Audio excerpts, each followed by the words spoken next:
ഷാഹി ഇഫക്റ്റിലേക്ക് അവർക്കും സുസ്വാഗതം. എല്ലാവർക്കും ഒരു ഹാപ്പി ന്യൂ ഇയർ, പുതുവർഷത്തെ ആശംസകൾ അറിയിപ്പിക്കുന്നു. ഈ 2026 നമ്മുടെ നാടിൻ്റെ ഭാവിക്കും വേണ്ടി രജിജി പറഞ്ഞ പോലെ നമ്മുടെ പുതിയ തലമുറ, നമ്മുടെ കുട്ടികൾക്ക് വേണ്ടി ഒരു നല്ല കേരളം സൃഷ്ടിക്കുന്ന ഒരു വർഷമാവട്ടെ എന്ന് ഞാൻ പ്രതീക്ഷിക്കുന്നു. വരാൻ പോകുന്ന അസംബ്ലി ഇലക്ഷൻ, അതിനുവേണ്ടി ജനങ്ങൾ ആ ഒരു പുതിയ ഭാവിക്ക് വേണ്ടി ഒരു തീരുമാനം എടുക്കട്ടെ എന്ന് ഞാൻ പ്രാർത്ഥിക്കുന്നു. ജൂലൈ 2025 അമിത്ഷാജി ഇവിടെ വന്നു. അദ്ദേഹം ഞങ്ങളുടെ മിഷൻ 2025 ലോക്കൽ ബോഡി ഇലക്ഷൻ്റെ തെരഞ്ഞെടുപ്പിൻ്റെ പ്രോഗ്രാം ഉദ്ഘാടനം ചെയ്തു. അദ്ദേഹം ഇനി ജനുവരി 11 ഇവിടെ വരുന്നു. ഞങ്ങളുടെ അസംബ്ലി ഇലക്ഷൻ്റെ ക്യാമ്പയിൻ അദ്ദേഹം ഉദ്ഘാടനം ചെയ്യുന്നു. ജൂലൈയിൽ വന്നപ്പോൾ ഇതുപോലെ തന്നെ ഒരു ചർച്ചയിൽ മാധ്യമ സുഹൃത്തിൻ്റെ ഒപ്പം ഞാൻ സംസാരിക്കുമ്പോൾ അന്ന് മാധ്യമ സുഹൃത്തുക്കൾ എന്നോട് പറഞ്ഞു, ഇതിൽ വലിയ മാറ്റമൊന്നും വരാൻ പോകുന്നില്ല, CPM തുടരും ആയിരുന്നു അന്നത്തെ ഒരു ഫീലിംഗ്. ഞാൻ അന്ന് പറഞ്ഞു, BJP NDAൻ്റെ പേരിൽ പറഞ്ഞു, ഇത് മാറ്റം കൊണ്ടുവരാൻ പോകുന്നൊരു ഇലക്ഷനാണ്. ജനങ്ങൾ തീരുമാനിച്ചു മാറ്റം കൊണ്ടുവരണം, മാറ്റം വേണം. അത് ജനങ്ങളും ഒപ്പം സംസാരിക്കുമ്പോൾ കൃത്യമായി മനസ്സിലാക്കുന്ന ഒരു കാര്യമാണ്. ഈ ലോക്കൽ ബോഡി ഇലക്ഷൻ കഴിഞ്ഞ് അതിൻ്റെ റിസൾട്ടെല്ലാം കാണുമ്പോൾ അതിൻ്റെ വ്യക്തത, അതൊരു വ്യക്തമായൊരു മെസ്സേജ് ജനങ്ങൾ തന്നിട്ടുണ്ട്. കഴിഞ്ഞ 10 കൊല്ലം അവസരം ജനങ്ങൾ കൊടുത്തപ്പോൾ CPM സർക്കാർ വികസനത്തിനെ കുറിച്ചോ അഴിമതിനെ കുറിച്ചോ തൊഴിൽ വിലക്കയറ്റം, വിശ്വാസികളുടെ സംരക്ഷണം, ഈ കാര്യങ്ങൾ അവർ പരാജയപ്പെട്ടു എന്ന് ഞങ്ങൾ BJP NDA കൃത്യമായി കഴിഞ്ഞ 6 മാസം നന്നായി സമരം ചെയ്ത് പ്രതിഷേധിച്ച് അത് ജനങ്ങൾ മുമ്പിൽ വെച്ചു. അതിൻ്റെ കാരണമാണ് അത് 100% അത് കാരണമാണെന്ന് പറഞ്ഞില്ല, പക്ഷെ അതൊരു ഫാക്ടറായിരുന്നു ഈ ലോക്കൽ ബോഡി ഇലക്ഷനും ജനങ്ങളുടെ തീരുമാനം. ഈ ലോക്കൽ ബോഡി ഇലക്ഷൻ്റെ റിസൾട്ട് BJPൻ്റെ ചരിത്രത്തിൽ, NDAൻ്റെ ചരിത്രത്തിൽ ഏറ്റവും വലിയൊരു റിസൾട്ടായിരുന്നു. നിങ്ങൾക്ക് എല്ലാവർക്കും അറിയാം.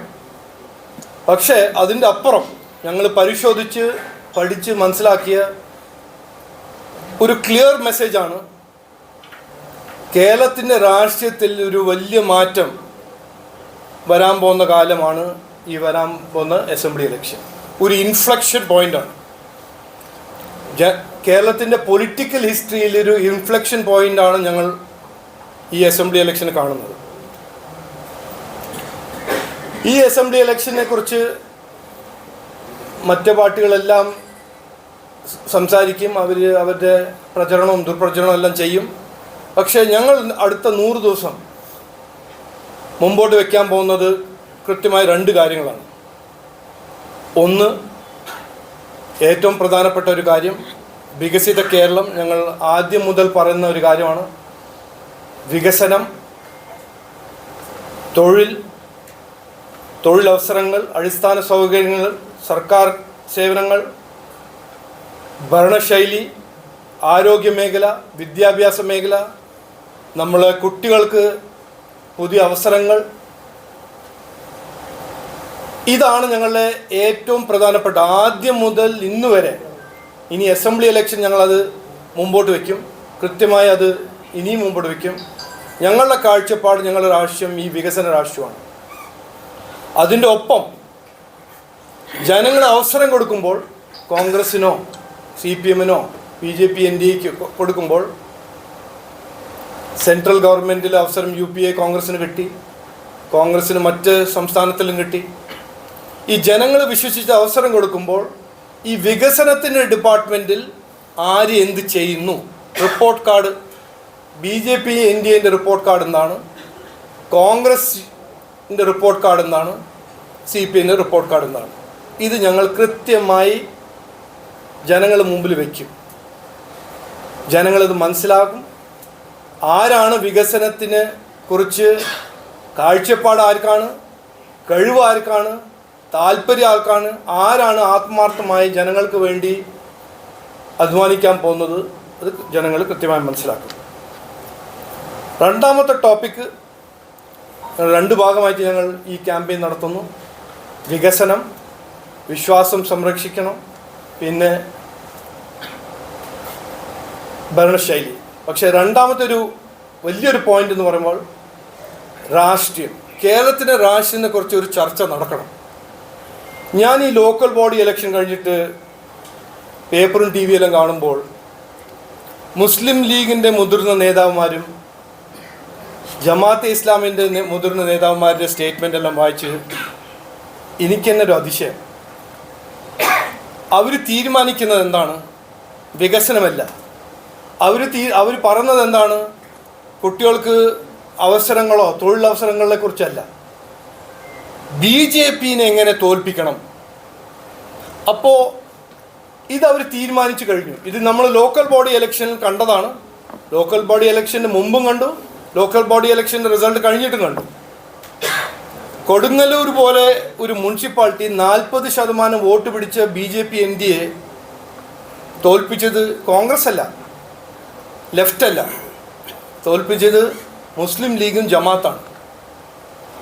അപ്പോൾ ഈ രാഷ്ട്രീയം വികസനം ചെയ്യാൻ ആഗ്രഹിക്കുന്ന ഒരു മുന്നണിയെ മതേതരത്വത്തിൻ്റെ പേരിൽ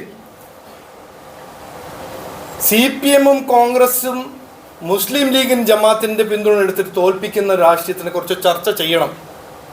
അത് ആർക്കാണ് ഗുണം ചെയ്യുന്നത്, ആർക്ക് വേണ്ടിയാണ് ഇവർ ചെയ്യുന്നത്? ഈ സെക്യുലറിസമിൻ്റെ പേരിൽ ഈ ഒരു അപകട രാഷ്ട്രീയം ഇതിൻ്റെ പിന്നിൽ എന്താണ്? ഞാൻ ഇന്ന് കൃത്യമായി പറയാൻ ആഗ്രഹിക്കുന്നത്, ഇത് ഒരു എല്ലാ റെസ്പോൺസിബിലിറ്റി പറയാം. ഈ ലോക്കൽ ബോഡി ഇലക്ഷൻ CPM പരാജയപ്പെട്ടു. അത് 100%, അതിലാർക്കും സംശയമില്ല. 10 കൊല്ലം അവരുടെ ദുർഭരണത്തിൻ്റെ ഒരു ഫലമായിട്ട് അവർ തോറ്റു. ഇനി വരാൻ പോകുന്ന അസംബ്ലി ഇലക്ഷന് 3ാം തവണ അവർക്ക് അവസരം കൊടുക്കില്ല. ജനങ്ങൾ തീരുമാനിച്ചു. 2 ഓപ്ഷൻസാണ് ജനങ്ങളുടെ മുമ്പിൽ. NDA, മറ്റേ വശത്ത് മുസ്ലിം ലീഗ്, കോൺഗ്രസ്, ജമാഅത്തെ ഇസ്ലാമിൻ്റെ ഒരു മുന്നണി. ഈ 2 മുന്നണികൾ തമ്മിൽ വികസനത്തിനെക്കുറിച്ചും നാടിൻ്റെ സമാധാനത്തിനെക്കുറിച്ചും ആർക്കാണ് ശരിക്കും ഒരു ആത്മാർത്ഥമായ ഒരു സിൻസിയറിറ്റി ആർക്കാണ്, അതിനെക്കുറിച്ച് ചർച്ച നടത്തണം. ഞാൻ ഇന്നൊന്നും പറയാൻ പോകുന്നില്ല. പക്ഷേ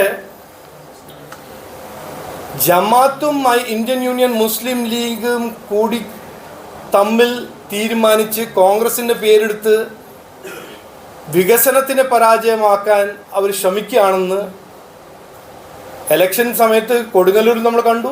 ഇലക്ഷൻ കഴിഞ്ഞിട്ട് തൃപ്പൂണിത്തുറയും എത്രയോ ഗ്രാമപഞ്ചായത്ത് മുനിസിപ്പാലിറ്റിയും CPMഉം കോൺഗ്രസ് തമ്മിൽ ഒരു അണ്ടർസ്റ്റാൻഡിങ് നമ്മൾ കണ്ടിട്ടുണ്ട്. അപ്പോൾ ഇതിനെക്കുറിച്ചൊരു ചർച്ച നടക്കണം. ഈ 2 കാര്യങ്ങളാണ് ഞങ്ങൾ ശരിക്കും ഞങ്ങളുടെ ക്യാമ്പയിൻ്റെ ഒരു പ്രധാനപ്പെട്ട ഭാഗമായിട്ട് ഞങ്ങൾ സംസാരിക്കാൻ പോകുന്നത്, പറയാൻ പോകുന്നത്, ജനങ്ങളുടെ മുമ്പിൽ വയ്ക്കാൻ പോകുന്നത്. വികസനം, പിന്നെ അപകട രാഷ്ട്രീയം. അപകടം പോളിറ്റിക്സ് എന്ന് ഞങ്ങൾ 5-6 മാസം മുമ്പ് ഒരു ഫ്രേസ് ഉണ്ടാക്കിയതാണ്. അതിനെക്കുറിച്ചൊരു ഡീറ്റെയിൽ ചർച്ച നടക്കണം എന്നാണ് ഞങ്ങളുടെ ഒരു ആഗ്രഹം.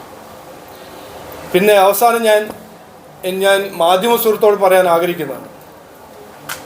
എനിക്കറിയാം വിവാദമാണ് ഹെഡ്ലൈൻ ഏറ്റവും പ്രധാനപ്പെട്ട ഇഷ്യൂ. പക്ഷേ എൻ്റെ ഒരു അഭ്യർത്ഥന, പാർട്ടി NDAൻ്റെ അഭ്യർത്ഥനയാണ്, നിങ്ങളൊരു 60% ഫോക്കസ് വികസനം, ഈ പ്രധാനപ്പെട്ട ഇഷ്യൂസിൽ സമയം കൊടുക്കണം, ഇതിനെക്കുറിച്ച് ചർച്ച ചെയ്യിപ്പിക്കണം ആണ് എൻ്റെ ഒരു അഭ്യർത്ഥന. 40% നിങ്ങൾ വിവാദങ്ങൾ ചെയ്തോളൂ, നിങ്ങൾ എജൻഡ ഉണ്ടെങ്കിൽ അത് ചെയ്തോളൂ, നോ ഇഷ്യൂസ്. പക്ഷേ നാടിൻ്റെ ഭാവിനെ മനസ്സിൽ വെച്ച്, നമ്മുടെ കുട്ടികളുടെ ഭാവിനെ മനസ്സിൽ വെച്ച് നാടിനെ നന്നാക്കണം നമ്മളെല്ലാവരും. അതിൻ്റെ പ്രശ്നങ്ങളെക്കുറിച്ച് ചർച്ച ചെയ്യണം. ഞങ്ങൾ എല്ലാ ഇഷ്യൂസിനെ കുറിച്ച് ചർച്ച ചെയ്യാൻ തയ്യാറാണ്. അതേസമയം വികസനത്തിനെ കുറിച്ചും ചർച്ച ചെയ്യണം. ജനങ്ങൾ അവസരം കൊടുക്കുമ്പോൾ 10 കൊല്ലം UPAയിൽ 8 കേരളത്തിൻ്റെ മന്ത്രിമാർ ഇരുന്ന് ഭരിച്ചപ്പോൾ കേരളത്തിന് എന്തെങ്കിലും ഗുണം കിട്ടിയോ?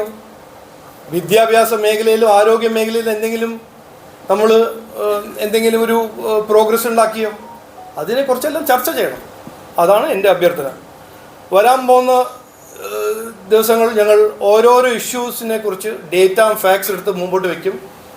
ആര് എന്ത് ചെയ്തു, അപകട രാഷ്ട്രീയത്തിനെ കുറിച്ച് ഞങ്ങളുടെ ഒരു അഭിപ്രായമുണ്ട്, അത് ജനങ്ങളുടെ മുമ്പിൽ വയ്ക്കും. പിന്നെ ഈ വസ്തുത പറയുന്നവരെ എല്ലാം വർഗീയവാദി വിളിക്കരുതെന്നാണ് എൻ്റെ മറ്റൊരു അഭ്യർത്ഥന. ഞങ്ങൾ ഈ ഫാക്റ്റ് എല്ലാം മുമ്പോട്ട് വയ്ക്കുമ്പോൾ മുസ്ലിം ലീഗും ജമാഅത്തെ ഇസ്ലാമി ചെയ്യുന്ന കാര്യങ്ങൾ മുമ്പോട്ട് വയ്ക്കുമ്പോൾ ഞങ്ങളെ വർഗീയവാദി എന്ന് വിളിക്കാൻ അറിഞ്ഞരുത് എന്നാണ് എൻ്റെ മറ്റൊരു അഭ്യർത്ഥന. ഇത് വസ്തുതയാണ്. ഇതിനെക്കുറിച്ച് ചർച്ച ചെയ്യണം. 2 അഭിപ്രായം ഉണ്ടാവാൻ സാധ്യതയുണ്ട്, നോ ഇഷ്യൂസ്. പക്ഷേ ഞങ്ങളുടെ ഒരു അവകാശമാണ് അത് അതിനെക്കുറിച്ച് സംസാരിക്കാൻ, അതിനെക്കുറിച്ച് പറയാൻ. പറഞ്ഞ ഉടനെ ഞങ്ങൾ തലയിൽ ചാടി ഞങ്ങൾ വർഗീയവാദിയാണെന്ന് പറയേണ്ട ആവശ്യമില്ല എന്നാണ് എൻ്റെ അവസാനത്തെ ഒരു പോയിന്റ്. ഇത് മാത്രമേ പറയാനുള്ളൂ. എല്ലാവർക്കും നമസ്കാരം. വാർത്തകളും വിശേഷങ്ങളും അവസാനിക്കുന്നില്ല. കൂടുതൽ വാർത്തകളും വിശേഷങ്ങളുമായി വീണ്ടും കണ്ടുമുട്ടുന്നവരെ നന്ദി, നമസ്കാരം.